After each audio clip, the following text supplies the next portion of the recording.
Hey, this is Matt. Once again, welcome back to another video. This is another paid request. This time for Sean. Thank you so much for that. And for those interested in requesting pretty much any type of videos, topics, reactions, commentaries, re-reviews, whatever it may be, feel free to send it either directly to my PayPal or join my Patreon. Both links are down below in the info box under the video. And this is for the 2021 film Wish Dragon, which I had never even heard of. I didn't know what this was, but it's a Sony animation film produced by Jackie Chan. I guess if you watch the foreign version, Jackie Chan actually does the Mandarin voice of, I think, the dragon character. But this is the English version I watched, and you have Jimmy Wan, John Cho, which I love John Cho. Bobby Lee has a voice in it, which is cool because I like Bobby Lee. Despite all the issues he's going through nowadays, that's a whole another topic. Because, man, that's a whole ball of wax to open with that. Okay, I'll mention briefly. Bobby Lee is this guy who's a stand-up comedian on Mad TV. I've been liking this podcast he does called Tiger Belly, where he had with his girlfriend at the time, Kalila. But I don't watch it anymore because I can't stand that Kalila lady. I know, I apologize, but bear with me. I'm going off tangent, but I won't get bad, I promise. I'm just mentioning because Bobby Lee's in the cast. Kalila is this just idiotic. When there are actual clips on the podcast talking about how she slept with her own brother, she was happy about it, she jerked off dogs back to the day, and you get the idea she cheated on Bobby and they split apart, or open relationship. But even though they split apart, they sleep in the same bed, and it's like, I just want to give Bobby Lee the equivalent big kick in the ass. And Kalila just seems like a Amber Heard, Jada Pinkett piece of trash. That's just my opinion. That's why I don't watch that podcast anymore, because I can't stand her, and I think Bobby Lee is just, you know, Will Smith and Johnny Depp are psychologically going to be talking to you, man, sooner or later. Just saying. But anyway, sorry, going off that tangent. Going back to this. Like I said, it's a film I never heard of. It kind of plays off like Aladdin, like a Chinese version of Aladdin. Because, not exactly, because here you have a boy and girl who were friends as kids. We see a montage of them being friends, playing together, doing schoolwork together. Lena and Din. They even have a pet chicken who died. But then immediately they start eating chicken, so I don't know if we're led to believe they ate the chicken, or they bury that chicken, they're eating another chicken. I thought that was weird. But as they're growing up, the father takes Lita away to go to a higher prominence of a neighborhood, while Din is left behind. Lena just has her dad, Din just has his mom. As they've grown up, Din is still in that neighborhood and does this food delivery gig while she is on these billboards and a model and all this stuff, and he's hoping one day that he's going to meet her again, and hey, this is who I am. And it's not a love story, they just want to be friends again. He wants her to be his friend again. So it is not exactly like Aladdin. But you have the street kid, you have the lady who the dragon even calls a princess, you have the dragon that, from a teapot that goes up, grants 3 wishes, and you do have a villainous character that wants the wishes for himself, and they have instead of, Jafar and Iago, it's this bad guy and his 2 subordinates. One's a tall one, voiced by Bobby Lee, and the other's a shorter one, voiced by, I think, Jimmy O. Wayne.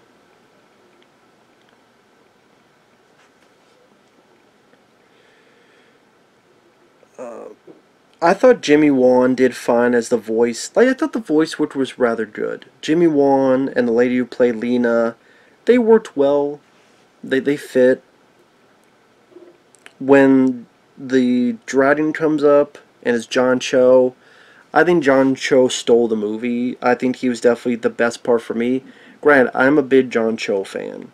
I love Searching. Searching is one of my favorite films in the past 10 years. I love Searching.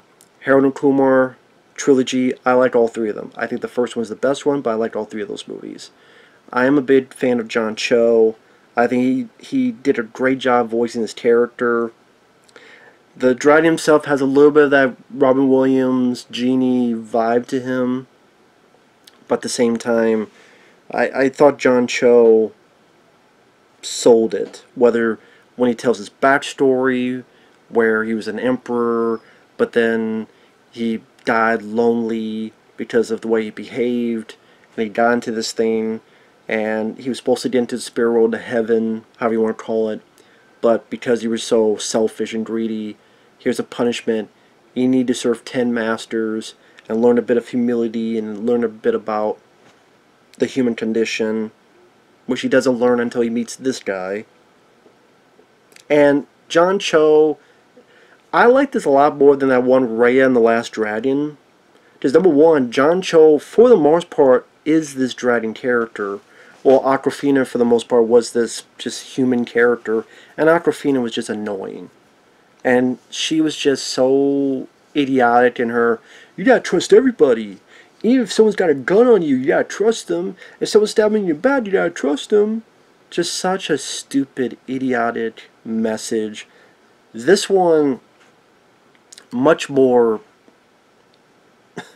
easier to handle and swallow. John Cho was not nearly as annoying as she was, and much more likable. He's great, he's energetic.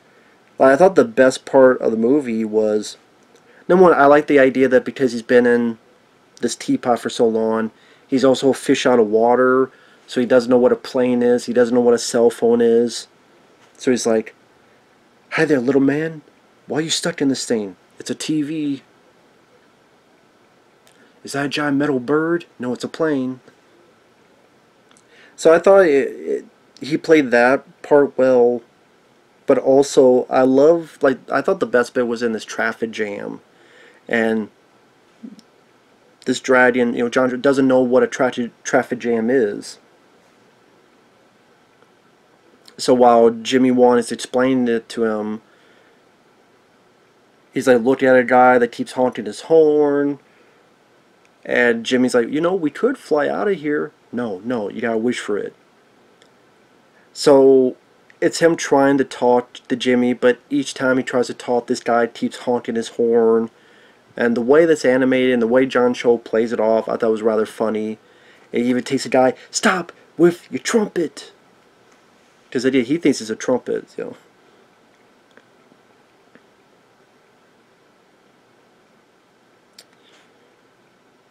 Or like there's another bit where when this guy asks for a second wish, because the first wish is accidentally wishing to fight. He knew how to fight.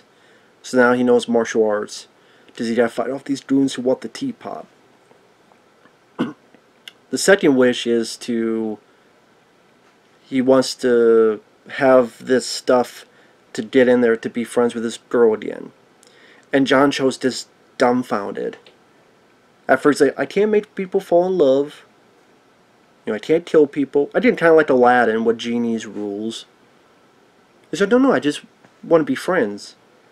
And John Cho just so dumb. Wait a minute, you do have all the power and money, all this, and this is what you want? What? This is how John Cho plays his bewilderment, and just how when the guys explain about friendship, John Cho drowns it off. He drowns off that voice and stays just like, I can't believe it. All these years, this is the 10th master, and this is the guy I'm dealing with. And he puts his hand on his face. And the guy thinks, oh yeah, I know it's a touching story, but John Cho's like, I can't believe I'm with this idiot. I can't believe it. I just, long story short with the review, I like John Cho. And he made the film work for me. Now, yeah, it does have silly humor. There's a bit where Jimmy Wan, he has a suit on, he loses his pants. There's a bit where, because he's a fish out of water, there's a segment of the film where he has to pretend to be a human for this party, and he's thirsty and he's drinking. He's drinking from the toilet. He doesn't know what a toilet is. When he finds out what it is, and understands. So there's silly humor like that, which is like whatever. Like I said, it does follow a bit of that Aladdin. Although I would rather watch this 10 times over the Aladdin remake with Will Smith. I'd much rather watch this film than that film again. Just, I thought that film with Will Smith sucked.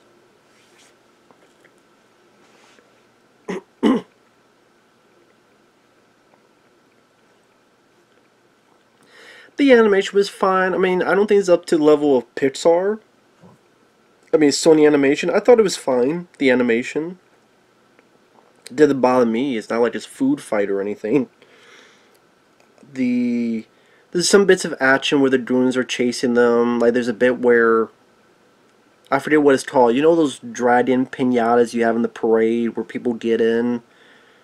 Like, the dragon pretends he's one of those while our lead guy and girl deal with the bad guys.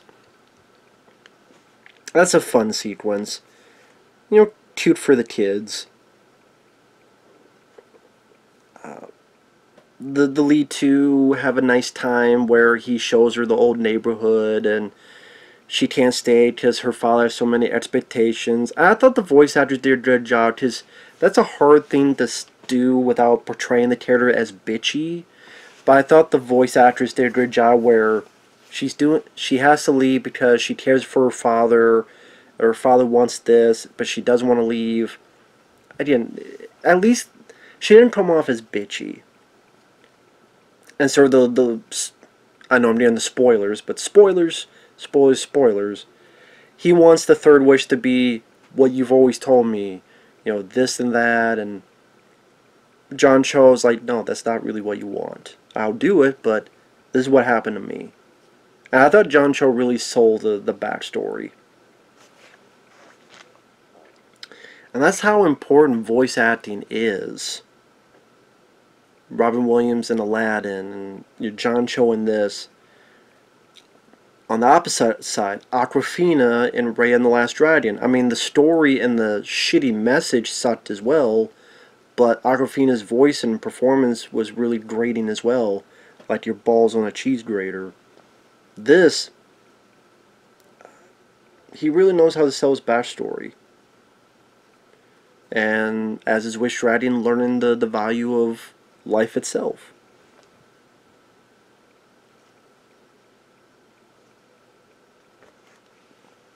It is his finale where you find out, again spoilers, that the girl's dad hired the goons, but he's not a bad guy just because he's losing his business and he wants the thing so that he could save the business for his daughter. And the daughter's like, well, I just wanted, you, Dad. So, and of course the lead goon wants it for himself. So he gets it and has his own wish, including whatever I touch turns to gold.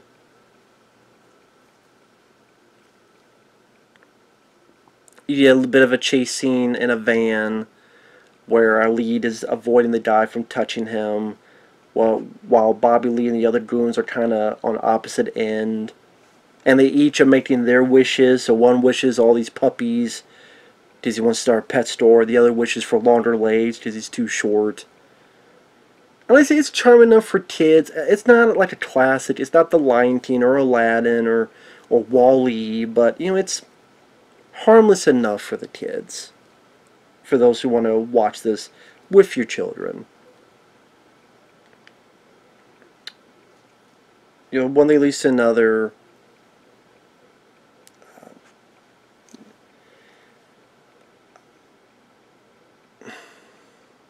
I don't know if I should just spoil the well, whatever. I mean, I like recapping stuff. I can't help it. I like doing that. Just I do. Just one of those things I like doing. One long story short, our lead and the bad guy are fighting each other on the back of the dragon. The guy gets the teapot, gonna touch our lead, but John Cho gets in the way, so he turns to, and then the guy turns to gold.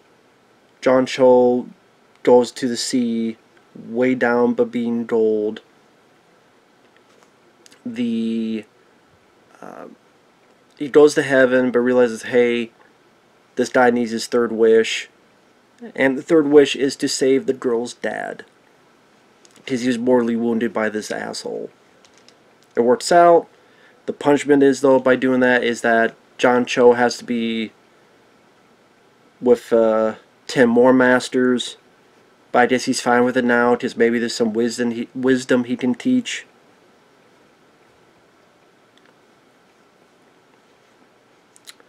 I guess you get to keep your wishes.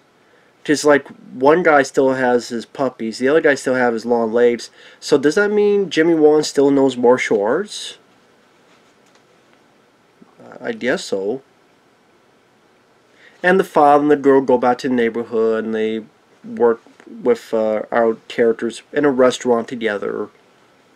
And I guess, like I said, John Cho, I keep repeating that, he sold the film fairly well for me. It was refreshing. It wasn't just another love story. It was kind of refreshing that it was just a friendship story. They made things a bit different. They made things a bit more unique and refreshing. So I liked that it was about them falling in love. It was about them becoming friends again. Like I said, I thought that was kind of a nice, different touch. The mom character didn't really... She just seemed really bitchy the whole time. And to the point that just became unlikable. I'm like, shut the hell up, lady. Give him a break. Take the stick out of your ass. But I thought Jimmy Won and the actress who voiced the... What was the character's name? Lena. Those two did well. Like I said, I guess in the Mandarin version, I think Jackie Chan plays the John Cho role. Like I said, Jackie Chan produced it. And this is a film I did not even know if it got a wide release or where it came out. It says 2021. Never even heard of this film before, but it wasn't that bad. It wasn't that bad. This is harmless, fun. If you have kids, sure, why not? Would I ever watch the film again? I don't know, probably not. But I mean, it was, for a one-time watch, not too bad. Like I said, much better than the remake of Aladdin. But not close to the original Aladdin, of course. But, not a bad movie. Seen much, much worse. So with that said, thanks for watching. Take care. We'll see you guys later. Bye-bye.